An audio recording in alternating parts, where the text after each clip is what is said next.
amigos de Mauri Filming TV, nos encontramos acá a un costado del Palacio Nacional de la Cultura, a más o menos a una cuadra.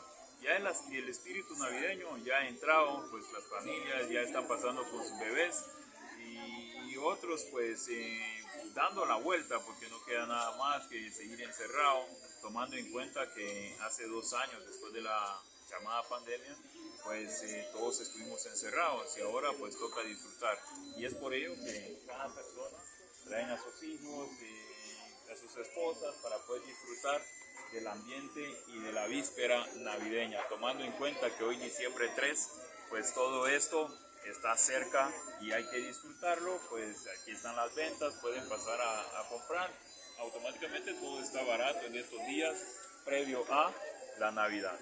Para Mauri Filming TV, Elmer Mauricio Enríquez, síganos, siempre tenemos la plataforma ya algo caída, espero que nos sigan apoyando, dándole seguir, estaremos realizando diversas transmisiones para que ustedes puedan disfrutar en casa, tomando en cuenta que este programa es familiar.